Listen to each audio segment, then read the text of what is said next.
బట్టతలతో బాధపడుతున్నారా? ఆధునితనమైన పద్ధతిలో hair transplantation చేయబడును. Face clinic, Hyderabad. Welcome to Suman TV. నేను మీ యాంకర్ నాగ్. ఈరోజు మనతో పాటు ఇద్దరు ప్రొఫెషనల్స్ ఉన్నారండి, విజయ పెద్దన గారు అండ్ రామ్ గారు. సో చాలా వీడియోస్ మనం పేరెంటింగ్ మీద మాట్లాడినప్పుడు వాళ్ళు ఒక్కొక్క విషయం మీద వివరణగా కొన్ని డీటెయిల్స్ ఇస్తూ ఉంటారు. ప్రతి పేరెంట్కి కావాల్సినటువంటి కొన్ని టూల్స్ అండ్ టెక్నిక్స్ అవి కనుక ఫాలో అయితే నిజానికి నిజ జీవితంలో కావాల్సినటువంటి లైఫ్ స్కిల్స్ అన్నీ ఆ వీడియోలోనే దొరుకుతాయి. సో అందులో భాగంగానే ఈరోజు నేను పిల్లల్లో చాలామందికి ఏదైనా సమస్య వచ్చినప్పుడు పిల్లలు సతమతమైపోతూ ఉంటారు. బట్ వాటిని ఓవర్కమ్ చేయాలి అని అంటే పేరెంట్స్ ఏం నేర్పించాల్సినటువంటి అవసరం ఉంది అనేది ఈరోజు మనం వారి మాటలోనే అడిగి తెలుసుకుందాం. నమస్కారం విజయ పెద్దన గారు. నమస్తే రామ్ సార్. నమస్తే అండి. సో ఫస్ట్ మేడం నుంచి స్టార్ట్ చేద్దామండి. Ladies first. పిల్లల్లో జనరల్గా మనం చూస్తూ ఉంటామండి. ఈవెన్ నేను మా బాబుని పెంచేటప్పుడు కూడా నేను కొన్ని అబ్జర్వ్ చేసినవి కొన్ని ఉన్నాయి. సమస్య ఏదైనా వచ్చినప్పుడు చూసి భయపడి పక్క వచ్చేసేటువంటి సందర్భాలు నేను ఎక్కువ చూశాను.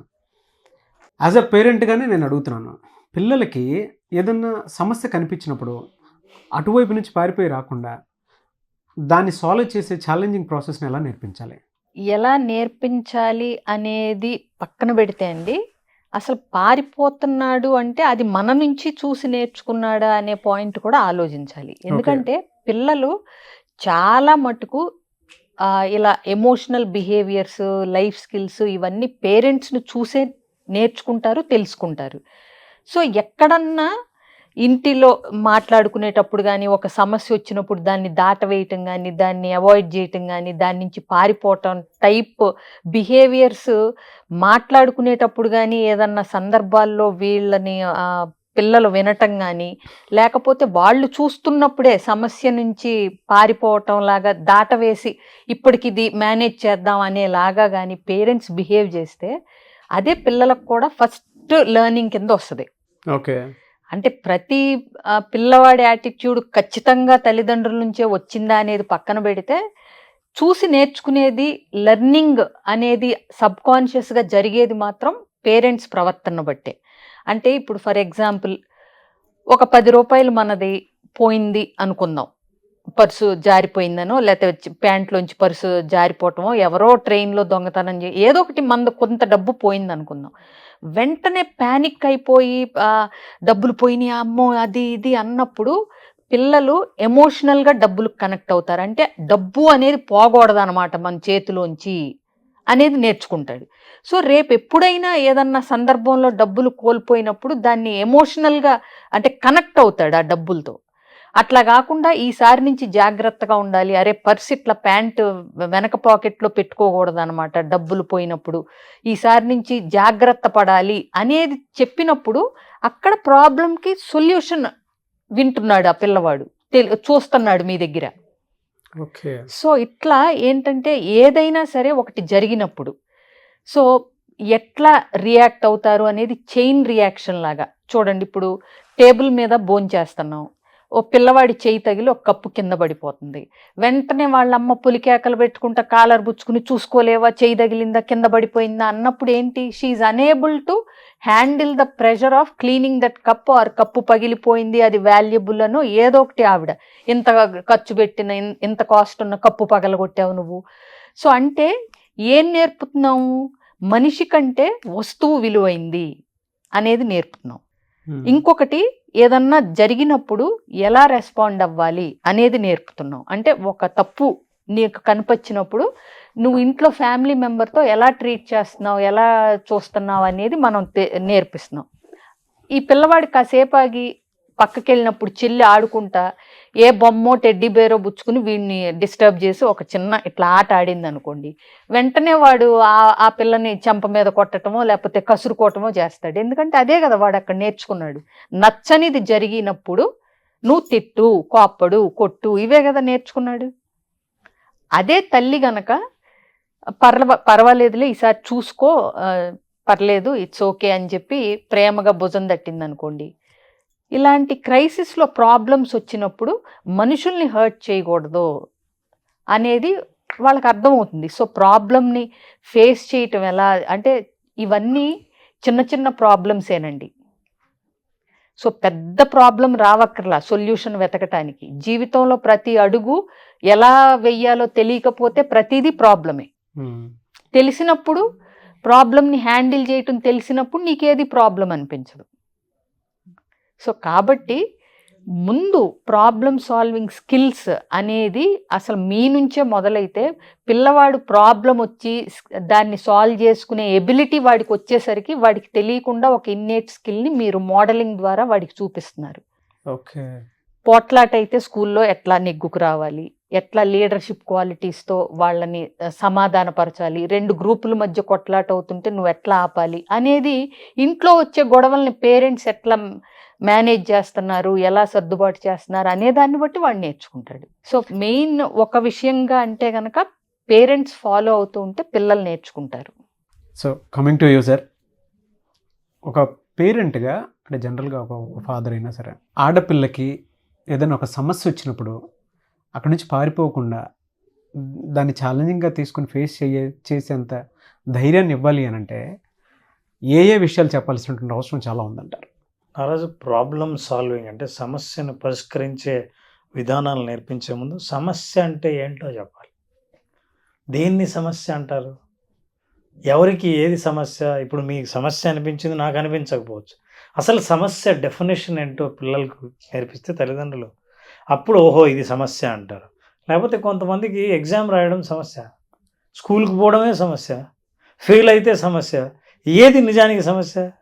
సమస్య దేన్ని అంటారు అంటే ఆబ్జెక్టివ్ ఒకటి ఉంటుంది, ఒక లక్ష్యం ఉంటుంది మనం నెరవేర్చుకునేది. లక్ష్యానికి ప్లస్ అబ్స్టాకిల్, దానికి ఒక అడ్డు తగిలే ఒక అంశం ఉంటే, మీరు ఏదైనా సాధించాలనుకుంటే దానికి ఏదైనా ఒకటి అడ్డు తగులుతుంటే దాన్ని సమస్య అంటారు. మీరు ఆబ్జెక్టివ్ను నిర్ణయించుకుంటే ఆబ్జెక్టివే ప్రాబ్లం కాదు.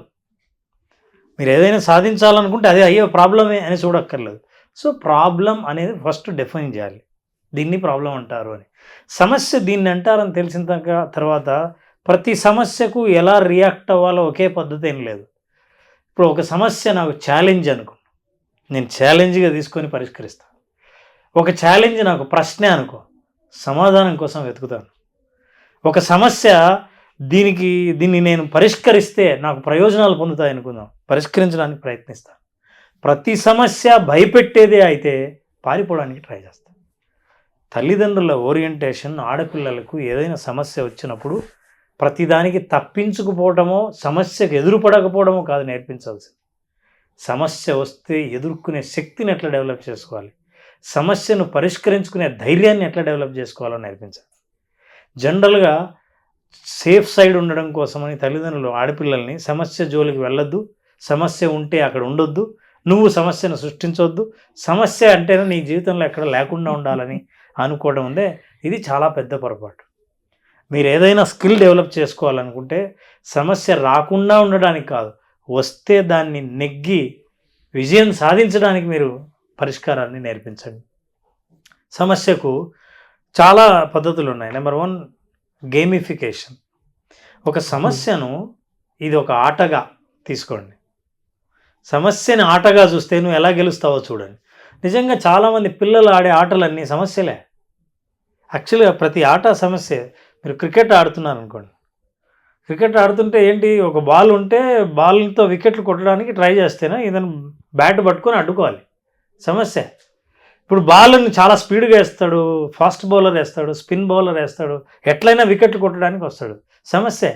కానీ నువ్వు సమస్య, అమ్మో ఇంత స్పీడ్గా వేస్తున్నాడని పారిపోనే, నేనేం నేర్చుకుంటా, ఎలా దాన్ని ఆపేసి టర్న్ చేయాలి అనేది నేను నేర్చుకుంటా, ఎలా సిక్సర్ కొట్టాలి, ఎలా దాన్ని సిక్సర్ ఎట్లా కొట్టాలో ఆలోచిస్తాను.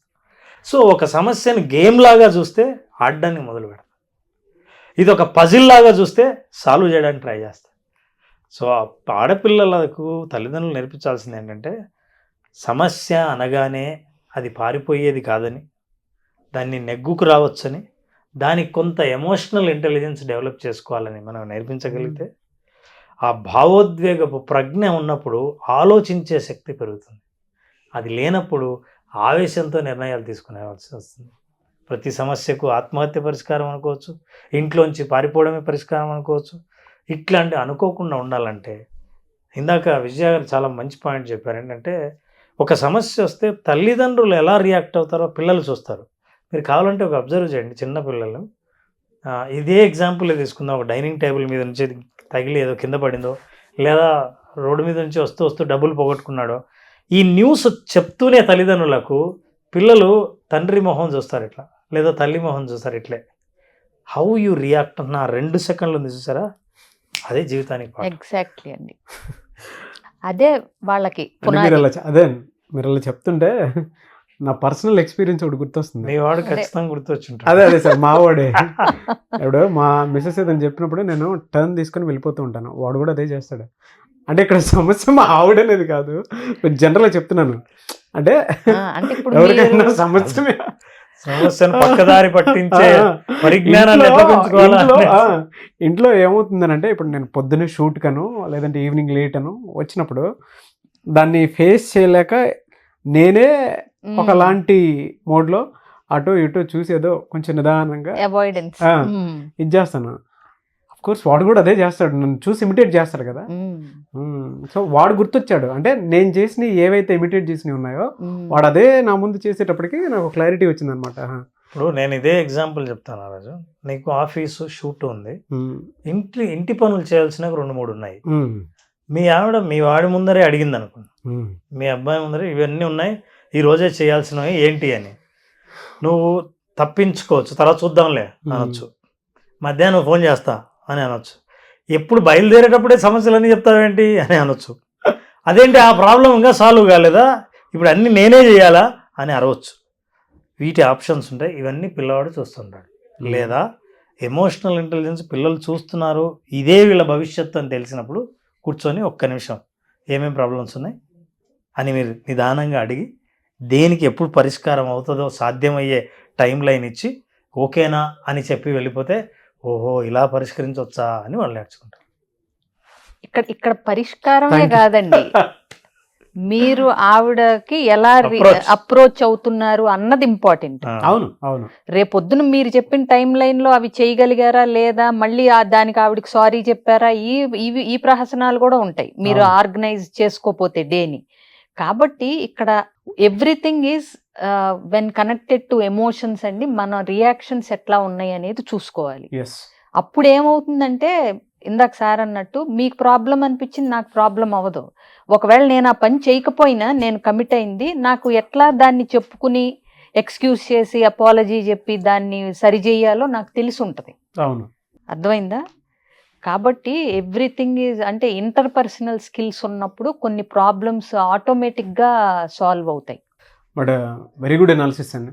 నిజంగా చాలామంది పేరెంట్స్ కనుక ఈ వీడియో చూస్తే మీ ఇంట్లో అందరికీ షేర్ చేయండి. టీచర్స్ కనుక చూస్తే పిల్లలకి చెప్పండి, మీ పేరెంట్స్కి షేర్ చేయండి అని చెప్పేసి. So very good. యాక్చువల్గా ఇది పిల్లలకి ఫైనాన్సెస్ ఎట్లా నేర్పాలి అనే దాని మీద కూడా మనం మాట్లాడొచ్చు. డెఫినెట్గా. ఇప్పుడు నాకు ఎప్పుడైతే ఈ పర్సు పోయినప్పుడు డబ్బులకి ఎమోషనల్గా పిల్లలు మనీని ఎట్లా చూడాలి అనే దాని మీద కూడా ఒకటి మాట్లాడదాం మనం. డెఫినెట్గా అండి. నేనే సార్, థ్యాంక్ యూ అండి. Thank you so much Vijaya Peddana గారు. Thank you so much Ram గారు. Thank you. చాలామంది అంటే ప్రీవియస్ బ్యాచ్ అటెండ్ అయినటువంటి వాళ్ళ ఫీడ్బ్యాక్ చూసి కూడా ఎక్కువ మంది అడుగుతున్నారు. అన్టోల్డ్ సీక్రెట్స్ అనేటువంటి ప్రోగ్రామ్ మళ్ళీ ఎప్పుడు నుండి అవకాశం ఉంటుందని చెప్పేసి అడుగుతున్నారు. Every parent and wife and husband కొత్తగా పెళ్ళైనటువంటి వాళ్ళైనా సరే మీరు కనుక ఒక్కసారి ప్రోగ్రామ్కి అటెండ్ అయితే మీ పిల్లల్ని ఎలా పెంచాలి, లేదంటే మీ ఫ్యూచర్ని ఏ విధంగా డిజైన్ చేసుకోవాలన్న అవగాహన అయితే డెఫినెట్గా వస్తుంది. అటువంటి ప్రోగ్రామ్ ఇది. సో ఎప్పుడు కండక్ట్ చేయబోతున్నారు? నారాజు ఏప్రిల్ 28 ఆదివారం okay. Untold secrets of relationship and parenting అనే ప్రోగ్రామ్. గతంలో మనం ఆఫ్లైన్ ఎట్లయితే కండక్ట్ చేసామో చాలామంది ఇది అడగటం వల్ల సిరీస్ ఆఫ్ ఇంటర్వ్యూ మళ్ళీ ఈ పేరెంటింగ్ మీద రిలేషన్షిప్ మీద చేస్తున్నాం. చిన్న సీక్రెట్స్ తెలుసుకోవడం ద్వారా లైఫ్లో రిలేషన్షిప్ని ఎలా కాపాడుకోవచ్చు. అందుకనే ట్యాగ్ లైన్ ఏంటంటే preparing is better than repairing. ఈ వర్క్షాపు ఏప్రిల్ 28న సండే జరుగుతుంది. ఓకే. Morning 10 to 5. ఏ విధంగా ఉండబోతుంది? Offline online okay. ఏ విధంగా అనేది వాళ్ళ ఆబ్వియస్గా ఊహకే వదిలేస్తారు. అంటే ఖచ్చితంగా వాళ్ళు కనెక్ట్ అయ్యి సాటిస్ఫై అయ్యి వచ్చినందుకు వాల్యుబుల్ సీక్రెట్స్ తెలుసుకుని వెళ్తారు. వాళ్ళ రిలేషన్షిప్ కానీ పేరెంటింగ్ స్టైల్స్ కానీ ఏదైనా సరే. మీకు బెస్ట్ ప్రొఫెషనల్స్ని ఎప్పుడన్నా సెర్చ్ చేసి వీళ్ళతోటి కౌన్సిలింగ్ ఉంటే బాగుంటుంది, అని కనుక మీకు అనిపించేటువంటి ఏదన్నా పర్సన్స్ అనిపిస్తే అప్రోచ్ అయితే బాగుంటుందని, డెఫినెట్గా అన్టోల్డ్ సీక్రెట్స్ అనేటువంటి ప్రోగ్రామ్కి వచ్చే ముందు ఎవరైనా వీడియో చూసేటువంటి వాళ్ళు ఉంటే పర్సనల్గా ఇండివిజువల్గా కలవాలనుకున్నా కూడా మీరు రామ్ గారిని, విజయ పెద్దన గారిని కూడా కలవచ్చు. లేదు అనుకుంటే సెషన్ కూడా అటెండ్ అవ్వచ్చు. అంటే మన జీవితాల్లో మనకు తగ్గట్టు మన ప్రొఫెషనల్స్ అంటే ప్రతి దాంట్లోనూ మనం సమస్యని ఫేస్ చేయడానికి ఇబ్బంది పడిపోతూ ఉంటాం. బట్ దాన్ని నుంచి ఎలా తప్పించుకోవాలనో, లేదంటే బయటపడితే చాలనో ఇగ్నోర్ చేస్తే బెటర్గా ఉంటుందనో అనుకున్నటువంటి పరిస్థితి మీకు అనిపించినప్పుడు రామ్ గారిని పర్సనల్గా మీట్ అవ్వాలనుకున్నా, విజయ పెద్దన గారిని పర్సనల్గా మీట్ అవ్వాలనుకున్నా కూడా స్క్రీన్ మీద మీకు కాంటాక్ట్ నెంబర్ కనిపిస్తుంది. దాన్ని మీరు కాల్ ఆర్ మెసేజ్ వాట్సాప్ చేసి అపాయింట్మెంట్ తీసుకోవచ్చు. లేదు అనుకుంటే వైఫ్ అండ్ హస్బెండ్ అయినా సరే, పిల్లలతో సహా అయినా సరే మీరు వచ్చి అటెండ్ అవ్వాలనుకుంటే అన్టోల్డ్ సీక్రెట్స్ April 28న క్లాస్ జరగబోతుంది. దానికి మీరు అటెండ్ అవ్వండి. అండ్ ఈ వీడియో లైక్ చేయండి, షేర్ మాత్రం తప్పకుండా చేయండి. ఇలాంటి మరిన్ని వీడియోస్ కోసం మా ఛానల్ ఫాలో అవ్వండి. Thank you. సుమన్ టీవీలో మీ పర్సనల్ అండ్ బిజినెస్ ప్రమోషన్స్ కోసం కింది నెంబర్కి కాంటాక్ట్ చేయండి.